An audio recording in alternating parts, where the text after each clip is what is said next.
여러분, 사람으로 태어난 이상 사람은 누구든지 꿈이 있습니다. 아마 여러분 꿈이 없는 사람은 없을 거예요. 남녀노소를 불문하고 꿈이 있어야 합니다. 꿈이 있는 사람이 건강한 사람이에요.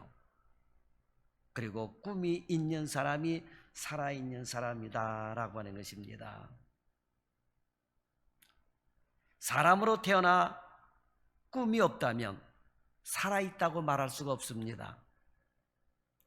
보통 우리 자녀들에게도 너는 이 다음에 커서 뭐가 될래? 라고 물으면 저마다 되고 싶은 꿈을 이야기합니다.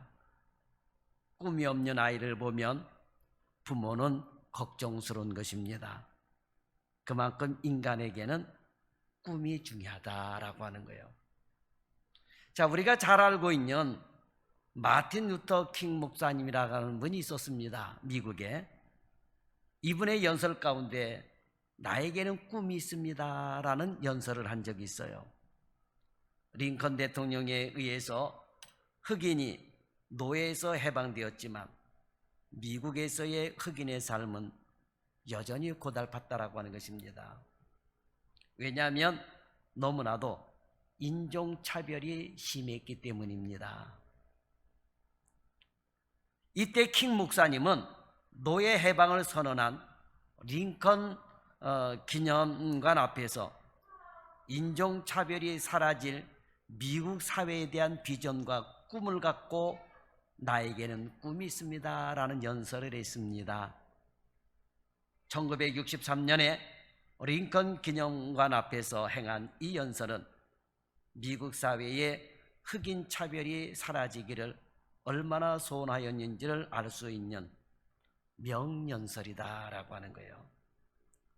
1964년 루터 킹 목사님은 비폭력 저항 운동의 공로를 인정받아 노벨 평화상을 수상하기도 하였고, 그 이후 4년 뒤에 1968년도에 암살당함으로 생을 마쳤던 것입니다. I have a dream으로 시작하는 나에게는 꿈이 있습니다 라는 말은 수십 년이 지난 지금도 많은 사람들의 가슴 속에 명언 중에 명언으로 자리 잡고 있고 남아있다라고 하는 것입니다. 자, 사람이 어려움을 이겨낼 수 있는 것은 꿈이 있어야 돼요. 꿈이 있는 사람이 어려움을 이겨내는 것입니다. 꿈이 있다면 어떤 어려움도 이겨낼 수가 있습니다. 하지만 반대로 꿈이 없다면 아무런 어려움이 없어도 그러한 사람은 결코 성공할 수가 없다라고 하는 거예요. 그래서 대다수 자살하는 사람들 보면 꿈이 없는 사람들이 자살을 하는 거죠. 왜 자살합니까? 절망 속에서 자살하는 거예요. 그러나 꿈이 있으면 절대로 자살하지 않는다라고 하는 것입니다. 죄송한 얘기지만 우울증이 왜 옵니까? 꿈이 없기 때문에 우울증이 오는 거예요. 꿈 있는 사람은요, 죄송하지만 절대로 우울증 오지 않습니다. 그래서 사람은 꿈을 가지고 노력을 해야지 된다라고 하는 것이죠. 이 루터 킹 목사님은 마지막 연설 뒷부분에서 꿈에 대한 것을 연설하고 이것이 우리의 희망입니다 라고 말을 했어요. 근데 여러분, 인터넷 들어가서 그 루터 킹 목사님의 그 I have a dream이라고 하는 나에게는 꿈이 있습니다 하는 내용을 보게 되면 특별하게 뭐 다른 게 없어요. 그냥 흑인하고 백인하고 차별 안 받고 사는 거, 이게 꿈이다라고 하는 거죠. 이게 꿈이다라고 하는 거예요. 이러한 꿈이라도 있는 사람은 희망 있게 살아간다라고 하는 것입니다. 꿈이 희망이라는 거예요. 오늘 우리가 나누려는 하나님의 말씀은 이제 요셉과 관련된 말씀입니다. 요셉을 한마디로 요약하면 꿈의 사람이라고 할 수 있을 만큼 꿈은 요셉의 인생에서 뗄래야 뗄 수 없는 사건이다라고 하는 거예요. 자, 야곱에게 있어서, 요셉의 아버지 야곱에게 있어서 베델에서의 하나님의 약속이 있었다면 요셉에게는 하나님이 주신 꿈이 있었다라고 하는 거예요. 그러니까 야곱은 하나님의 약속을 붙들었고 요셉은 하나님이 주신 꿈을 붙들고 살았다라고 하는 것입니다. 그만큼 꿈은 요셉의 생애 곳곳에서 꿈이 요셉을 빛나게 하였던 것입니다. 귀염을 독차지하며 편하게 살 때에도 꿈은 요셉에게 희망이었고 또 어려울 때도 노예로 팔려갔을 때도 감옥에 들어갔을 때도 꿈은 요셉에게 힘이고 능력이 되었던 것입니다. 이제 오늘부터 하나님의 나라가 요셉에 의해서 그리고 요셉의 삶에서 어떻게 드러나고 확장되어지는지 우리가 살펴볼 수 있기를 바랍니다. 첫째로 하나님의 나라가 이제 야곱에게서 요셉에게로 이어져가고 있는 것이 보여지고 있습니다. 다시 말하면 야곱에게서 이제 바톤이 요셉으로 넘어가고 있다라고 하는 그 장면이 바로 오늘 본문 37절에 37장에 나오는 그 말씀이다 라고 하는 거예요. 자, 하나님께서 세우려시는 나라가 이제 야곱에게서 요셉으로 넘어가고 있음을 알게 하는 말씀이 바로 2절이죠. 2절은 야곱의 족보는 이러하니라 라고 시작을 하고 있습니다. 족보는 가족 또는 계보를 말하는 것입니다. 그러면 야곱에 대한 이야기와 함께 그 가족에 대한 이야기가 지금 나오는 거예요. 그러면 그 가족사의 중심이 누가 돼야 돼요? 야곱의 족보는 이러하니라 그랬으니까 야곱이 중심이 돼야 돼요. 그런데 그 내용을 보면 누가 중심이 됩니까? 요셉이 중심이 되고 있어요. 자, 여러분 오늘 우리가 읽은 1절부터 11절까지 말씀만 보더라도 야곱의 족보는 이러하니라 했으면 야곱에 대한 이야기가 계속 나와야 되는데 거의 요셉의 이야기가 다 차지하고 있잖아요. 그죠? 요셉의 이야기가 나오고 있습니다. 이것은 이제부터 하나님의 나라가 이제 야곱이 아닌 요셉에 의해서 세워지고 확장되어져 가는 것을 말씀하고 있는 것입니다. 자, 하나님의 나라는 야곱의 시대에서 뚜렷하게 발전했다 그랬습니다. 야곱의 시대에서 뚜렷하게 발전이 되었어요. 여러분 안식일도 이게 점점 발전돼서 내려와요. 하나님의 말씀에 의하면. 그러니까 나중에 아브라함이 제사를 지냈을 때는 안식일이라는 말이 없죠. 그러나 그 제사는 안식일에 지어졌다고 봐야 돼요.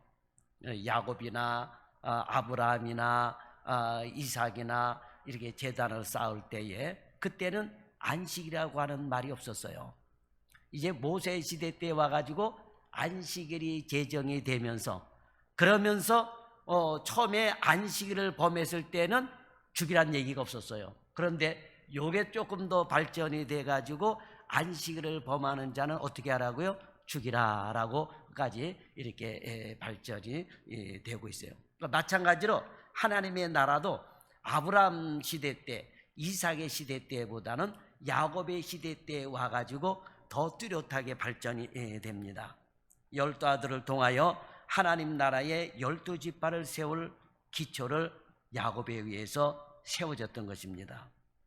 자, 그리고 이제는 본격적으로 그 나라를 번영시키기 위하여 요셉을 들어 쓰셔서 하나님은 하나님의 계획을 실천해 나가고 계시다라고 하는 것입니다. 자, 그런데 문제는 이 사탄의 역사가 문제라고 하는 거예요. 사탄의 역사가 문제입니다.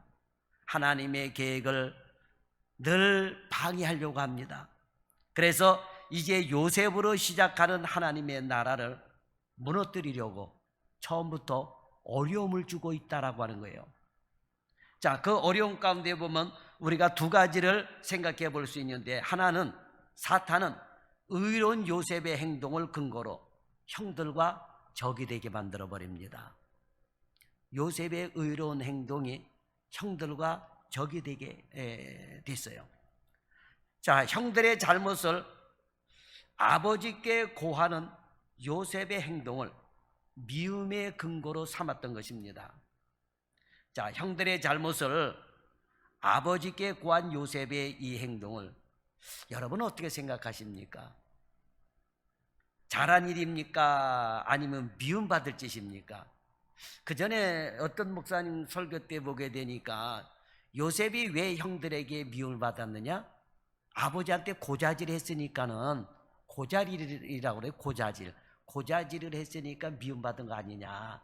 왜 고자질을 하냐? 고자질이 나쁜 거다, 이렇게 설교하는 목사님이 계셨거든요. 근데 요셉은 그런 고자질이 아니에요.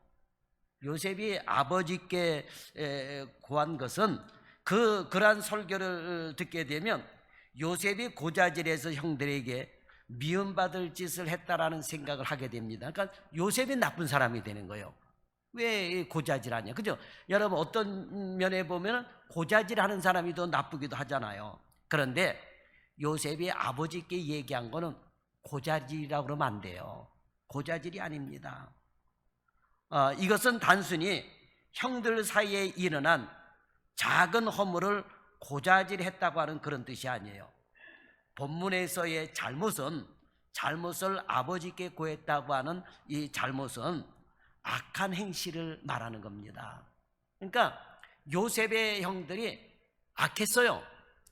악했던 겁니다.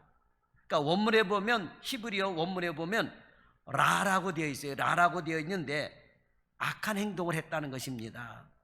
그러니 이 행위는 당연히 부모가 알아야 되는 거예요. 부모가 알아야 돼요. 여러분 생각해봐요. 동생이 보는데 형이 가서 도둑질하고 형이 가서 살인하고. 자, 여러분 봐요. 야곱이 이 아버지 있는 땅으로 올 때 세겜에 잠깐 머물렀다고 그랬죠. 자, 디나가 강간을 당했습니다. 엄청난 사건이었죠. 그러나 더 엄청난 사건을 이 아들들이 벌이잖아요. 대량 살육을 하잖아요. 악한 행동이에요. 악한 행동입니다. 그러니까 들에 나가서 양들을 칠 때에 이 형들이 그런 악한 짓을 한 거예요. 어떤 악한 짓이 모르는데 어쨌든 악한 행위, 라라고 하는 이 단어의 뜻은 아주 악한 짓, 뭐 거짓말뿐만 아니라 살인하는 거라든지, 뭐 패싸움을 하는 거라든지, 강도짓을 하는 거라든지, 악한 짓을 한 거예요. 그런 악한 짓을 형들이 한 거야. 그러니까 이 요셉이 봤을 때는 형들이 하는 그런 잘못이 너무 잘못됐으니까 아버지께 고해서 형들의 잘못된 것을 하지 못하게 얘기한 거예요. 여러분, 얘기해야 돼요, 안 해야 돼요? 만약에 우리가 자식을 키우는데 이 날마다 형이 나가가서 술 먹고 욕하고 뭐 싸움질하고 뭐 도둑질하고 강도짓하고, 그런데 집에 와서는 순한 척합니다. 그 동생이 알고 있어요. 그럼 동생이 얘기해야 돼요, 안 해야 돼요? 부모한테 해야 돼요. 이거 고자질이 아니에요, 여러분. 왜? 부모가 알고 있어야 돼요. 그 그릇되게 나가는 자식을 바로 잡을 수 있는 사람이 누구요? 옆집 아저씨가 하겠습니까? 부모가 하는 거예요. 부모가. 네? 요즘은 아이를 하나 낳아 기르기 때문에 잘 모르지만 둘 이상을 낳아 기르다 보면 형이나 동생이 잘못할 때 부모에게 알려야 되는 거예요. 부모에게 알려야 돼요. 그죠, 여러분? 형이 동생에게 엄마 아빠 이럴 때면 죽인다 이래도 그런 악한 것을 일러야 돼요. 내가 이거 얘기하면, 형이 잘못된 거 얘기하는데 이거 얘기하면 형이 나 죽여버린대, 이런 말을 해. 얘기해야 되는 거예요, 부모한테.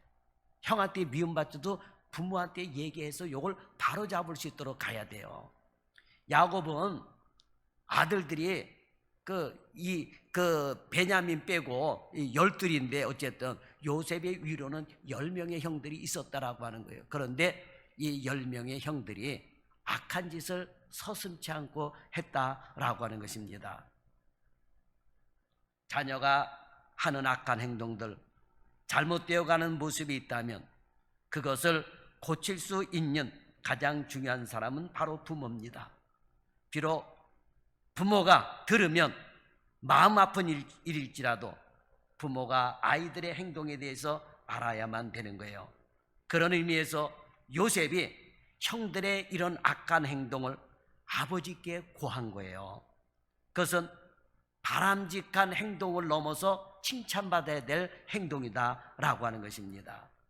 그런데 이 일이 사탄으로 하여금 미움을 받게 하는, 그러니까 여러분, 사탄은 틈만 생기게 되면 이간질 시키게 만들고 틈만 나오면 미움받게 하고 그러는 거예요, 여러분.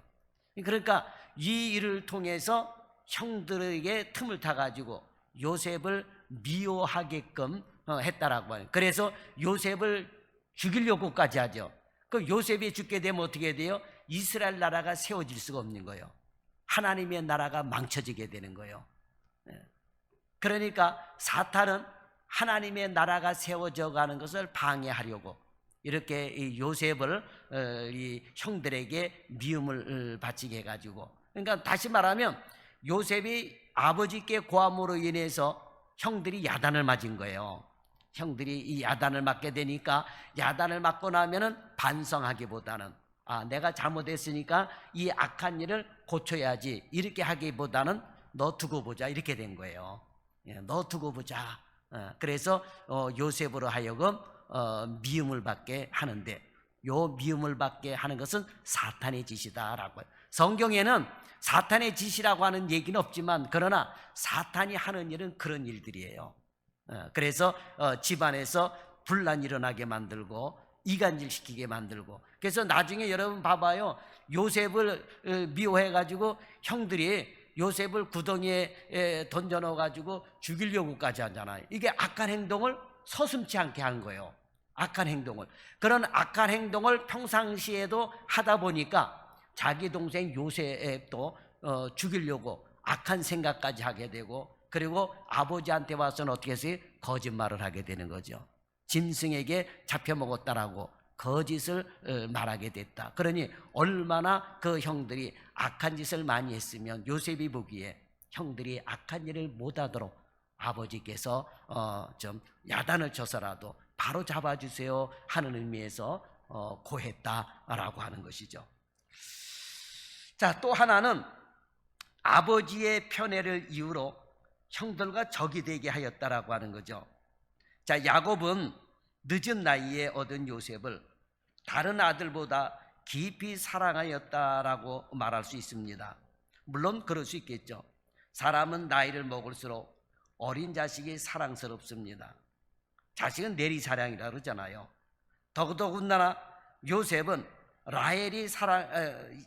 야곱이 사랑했던 라헬이 낳은 자식이다라고 하는 것입니다.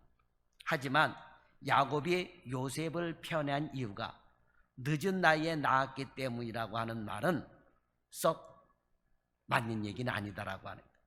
왜 그렇습니까? 요셉보다 더 늦게 낳은 아들이 있어요. 누굽니까? 베냐민이요. 베냐민입니다. 그러면 베냐민을 더 사랑했더라 이렇게 돼야 되는데 그렇지 않거든요. 자, 야곱이 요셉을 편애한 다른 그런 자식들보다 요셉을 더 사랑하게 된 것은 예쁜 짓을 했기 때문이요. 그 예쁜 짓이 뭡니까? 형들은 악한 짓을 했는데 요셉은 그 형들을 바로 가기 위해서 아버지께 얘기를 한 거예요. 그러니까 부모된 입장에서는 바르게 가는 자식이 여러분 더 사랑스러운 거죠. 그렇지 않습니까? 악한 행위나 미운 짓을 하지 않고 의롭고 정결한 행동을 보이는 요셉이 기특했던 거예요. 기특했던 것입니다. 그래서 다른 아들들보다 더 사랑하였을 것이다 라고 하는 것입니다. 그런데 요셉을 편애하는 것에 대하여 이 형제들은 이 잘못된 것에 회개하는 마음을 갖지 않으니까 사탄이 형제들의 마음에 시기심을 불어넣었다라고 하는 거죠. 그래서 형들은 요셉을 보는 것조차 심기가 불편하였습니다. 그래서 본문은 그에게 언사가 불평하였다라고 4절에 보면 말씀하고 있습니다. 이것은 하나님 나라가 야곱에게서 요셉으로 넘어가는 과도기에 사단이 방해하고 있는 대목이다라고 하는, 그렇게 볼 수밖에 없죠. 자, 이제 둘째로 요셉은 꿈을 가지고 산 사람입니다. 꿈을 가지고 산 사람이요. 자, 요셉에게 있어서 꿈은 단순히 자신의 미래를 설계하고 다짐하는 결단의 요인만은 아닙니다. 요셉에게 있어서 꿈은 곧 하나님의 계시였고 하나님의 약속이었던 것입니다. 앞서 말씀드린 대로 야곱에게 힘과 용기가 될 수 있었던 것이 베델에서의 하나님의 약속이었다고 했습니다. 마찬가지로 요셉에게 있어서 위기와 고난의 현실을 이겨내는 힘은 꿈이었다라고 하는 것입니다. 하지만 요셉에게 꿈은 단순히 어려움을 이겨내기 위하여 마음속의 결단으로 삼은 수단이 아닙니다. 요셉에게 꿈은 곧 하나님의 말씀이요 약속이었던 것입니다. 그래서 요셉은 그 꿈을 굳게 잡았던 것입니다. 그리고 그 꿈을 어때요? 밖으로 드러냈다라고 하는 거예요. 그 꿈을 밖으로 드러냈어요. 자, 요셉의 꿈이 어떤 것입니까? 우리가 잘 알다시피 형들에게 절을 받고 형들을 다스리는 꿈입니다. 그런데 요셉은 눈치도 없이 앞뒤 계산도 하지 않고 형들에게 그대로 이야기를 합니다. 정말 눈치가 없어서 아니면 아직 철이 덜 들어서 그런 것일까요? 그런 게 아닙니다. 앞에서 요셉의 나이가 몇 살이라고요? 17세요. 17세면 옛날에는 장가도 갈 수 있는 나이요, 여러분. 그렇지 않습니까? 그러니까 요셉이 이제는 17세면 철이 들 나이다라고 하는 거예요. 철이 들 수 있는 나이다라고 하는 것입니다. 그리고 요셉이 이렇게 철이 들고 성인이 되어가는 것을 밝히기 위해서 17살이라고 나이를 밝혔는데 그것은 이제는 요셉의 시대가 도래했다라고 하는 것을 성경이 말씀해주고 있는 것입니다. 그런 요셉이 형들에게 미움을 사고 집단 따돌림을 당할 만한 꿈 이야기를 한 것은 그 꿈이 바로 하나님께 받은 하나님의 말씀이요 하나님의 섭리 속에서 하나님께서 이루어 가실 내용이기 때문이라고 하는 거예요. 그래서 요셉은 그 꿈을 자신의 마음속에 담아둔 것이 아니고 입 밖으로 내어서 꿈을 이야기를 했다라고 하는 거죠. 자, 그런데 5절에 보면 가뜩이나 미운데 형들이 볼 때 가뜩이나 미운데 요셉이 5절에 보면 꿈 이야기를 하게 됩니다. 그러니까 형들이 어떻게 돼요? 더욱 미워하게 되었다라고 하는 거죠. 그러면 그 꿈 얘기를 했을 때 더욱 미움받았을 때 꿈 얘기를 더 이상 해야 돼요? 안 해야 돼요? 안 해야 되죠, 여러분. 정상적인 사람 같으면 더더군다나 17살 정도 먹으면 아유 더 이상 내 위로 형들이 10명이나 있는데 또 꿈 얘기해가지고 구박받고 천대받고 미움받고 아유 이제 꿈 얘기하지 말자 그러고 말았어야지 되는데 6절에 보게 되면 또 어떻게 해요? 5절에 보면 꿈 얘기를 하고 6절에 보면 또 꿈 얘기를 하는 거예요. 요셉이 그들에게 이르되 청하건대 내가 꾼 꿈을 들으시오 그럽니다. 그래서 형들을 향하여 더욱더 자신의 꿈 이야기를 했던 것입니다. 자, 요셉은 오늘 본문에 있는 대로 두 가지의 꿈을 꿨습니다. 하나는 요셉이 묶은 곡식단이 있는데 그 단에다 형들이 묶은 곡식단들이 절을 했다는 것입니다. 어떻게 보면 황당한 이야기죠. 황당한 이야기입니다. 자, 꿈이라는 것은 원래 황당한 내용들이 많아요. 그죠? 꿈꿀 때 보면 얼마나 황당한 꿈들이 많습니까? 그죠? 보통은 그래서 대부분 무슨 꿈이라 그래요? 개꿈이다 라고 말하고 넘어갑니다. 요셉도 그럴 수 있어요. 형들이 야 너 개꿈 꾼 거야 그럴 수도 있습니다. 생각해보면 아니 서로 일어나서 곡식단을 묶었는데 내 곡식단을 묶었는데 형들이 묶은 곡식단이 나한테 절했다 그러면 그냥 웃으면서 야 그거 개꿈이야 신경 쓰지도 마 그랬을 거란 말이요. 그죠? 그런데 요셉은 그렇지 않았다라고 하는 거죠. 참 요셉이 꾼 꿈을 볼 때 형들이 볼 때 참으로 어이가 없고 말도 안 되는 꿈 이야기를 들었습니다. 그러면서 형들이 뭐라 그래요? 내가 왕이 되어 우리를 다스리겠느냐며 요셉을 더욱 미워했다라고 하는 것입니다. 상황이 이렇다면 요셉은 자신이 꾼 꿈을 일장춘몽으로 생각하고 한마디로 하면 개꿈으로 생각하고 더 이상 꿈을 꿔도 꿈 이야기는 하지 말았어야 된다라고 하는 겁니다. 그런데 요셉이 또 다른 꿈을 꿨는데 그 꿈 이야기를 또 합니다. 아버지가 있는 데서 또 다 꿈 이야기를 해요. 그런데 이번에는 형들뿐만이 아니라 아버지까지도 자신에게 절을 한다라고 하는 내용이에요. 곡식단은 형들만 절을 하게 되는 건데 두 번째 꾼 꿈은 아버지까지, 부모까지 자기에게 절하를 한다고 하는 그 꿈을 이야기한 거예요. 요셉이 다시 꿈을 꾸고 그 형들에게 말하 이르되 내가 또 꿈을 꾼즉 해와 달과 11별이 내게 절하더이다 하니라 그랬습니다. 상식적으로 생각할 때 말하지 말아야 할 것을 이야기하는 것은 비정상입니다. 그런데도 요셉이 계속해서 이야기하는 것은 자신이 꾼 꿈이 단순한 꿈이 아니라 하나님의 계시라는 것을 알았기 때문이다라고 하는 거예요. 물론 처음부터 자신이 꾼 꿈이 하나님의 계시로 이해하지는 못했을 것입니다. 사무엘도 마찬가지죠. 처음에 하나님께서 꿈에 부르실 때에 하나님의 음성으로 이해하지를 못했습니다. 그래서 엘리 제사장에게 뛰어갔잖아요. 부르셨습니까? 하고. 사무엘도 처음에는 이해를 못했죠. 요셉 역시 처음부터 꿈을 하나님의 계시로 알지는 못하였겠지만 어느 시점에서 그 꿈이 하나님의 계시요 자신을 향한, 아니 이스라엘을 향한 계시라는 사실을 알았을 것입니다. 그래서 요셉은 힘든 일이 있어도 꿈을 굳게 붙잡고 그 꿈을 형들과 아버지께 이야기를 했다라고 하는 거예요. 이후로 요셉은 꿈을 하나님과의 계시의 통로로 이해를 하였습니다. 그래서 요셉은 하나님께서 주시는 꿈을 굳게 잡았고 그 꿈이 이루어질 것을 믿었다라고 하는 것입니다. 두 가지의 꿈이 요셉의 삶에서 어떻게 이루어질지 요셉 자신도 알지 못했을 가능성이 높습니다. 하지만 확실한 것은 요셉은 그 꿈이 하나님께서 자신에게 주었고 그 꿈을 이루어 주실 것이라는 사실을 확실하게 받아들였다라고 하는 거예요. 이 꿈은 요셉으로 시작하는 하나님의 나라가 아브라함, 이삭, 야곱의 하나님의 나라에 비하여 확실하게 발전해 나가는 것을 보여주고 있습니다. 이제까지 하나님의 나라는 아버지를 중심으로 하는 가부장 혹은 족장 중심이었습니다.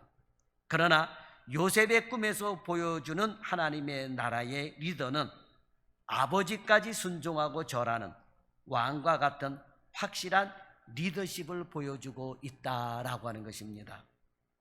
오늘 말씀은 단순한 꿈 이야기 같지만 사실은 요셉에 의해서 발전하는 하나님의 나라를 이해시키는 아주 중요한 열쇠가 되고 있다라고 하는 것입니다. 흔히 요셉을 예수님의 모형이라고 말을 합니다. 그러면 예수님의 모형으로 말하는 그 핵심되는 이유들이 오늘 본문 속에서 우리가 찾아볼 수 있어요. 자, 예수님께서 이 땅에 의인으로 오셨던 것처럼 요셉은 의인이었던 것입니다. 요셉은 의인이었어요. 의로웠습니다. 그것이 형들이 악한 행위를 함께 동조하거나 묵과하지 않았던 거예요. 우리 예수님도 이 땅에 오셔서 사람들의 악한 행실을 독사의 자식들아 하면서 지적하고 야단하고 회개하게 하셨잖아요. 그러니까 마찬가지요. 이 요셉이 형들과 어울리면서 형들이 죄를 지을 때에 휩쓸려서 죄를 지을 수도 있는 거예요. 같이 휩쓸려서 도둑질하고 아니면 도둑질은 안 해도 망이라도 봐주게 되고 뭐 그럴 수도 있는 거겠죠. 그러나 요셉은 그런 일에 절대로 동조하지 않았다라고 하는 거예요. 형들이 죄를 지을 때에 거기에 동조하지 않았습니다. 그리고 죄를 죄라고 분명하게 아버지께 고하였던 것입니다.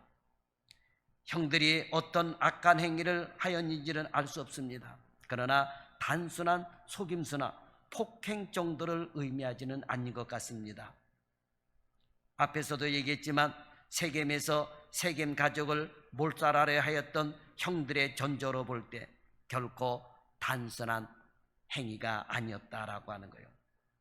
이런 행위를 하는 형들과 한 통속이 되지 않았고 집단 괴롭힘 속에서도 요셉은 의롭게 살았다라고 하는 거예요. 예수님은 떡으로만 살 것이 아니라 하나님의 입에서 나오는 말씀으로 살 것이라고 하신 것처럼 예수님은 말씀으로 사셨습니다. 예수님은 타락한 인간을 구원하시려 오래전 하나님과 약속하신 말씀만을 바라보며 십자가의 어려움을 이기고 승리하셨던 것입니다. 요셉 역시 하나님께서 주시는 꿈으로 살았다라고 하는 거예요. 앞으로 이스라엘 백성들 앞에 닥칠 고난을 바라보고 그 고난을 이겨나갈 지혜를 꿈을 통하여 요셉은 배웠던 것입니다. 예수님께서는 이스라엘 백성들을 구원하실 꿈을 갖고 사셨습니다. 인류를 구원하실 꿈을 갖고 사셨던 거예요. 이스라엘의 장로들이나 제사장들이 가진 협박과 핍박을 하여도 흔들리지 않으셨던 것입니다. 자신이 십자가에 달리심으로 인간의 죄가 사함을 받는다는 하나님의 계획을 아셨기 때문에 어떤 어려움에도 십자가를 지고 가는 자신의 삶은 조금도 흔들리지 않았다라고 하는 거예요. 요셉 역시 마찬가지요. 이스라엘의 앞날이 구체적으로 어떻게 되어질 줄은 모르지만 꿈을 통하여 자신의 양 어깨에 이스라엘의 앞날이 걸려있음을 알았던 것입니다. 그래서 요셉은 그 꿈을 믿고 꿈을 이루기 위해서 악한 것과 타협하지 않고 형들과 타협하지 않고 형들이 하는 일에 묵과하지 않고 동조하지 않고 살았다라고 하는 거예요. 그래서 요셉은 그 꿈을 믿고 꿈을 이루기 위해 살았던 것입니다.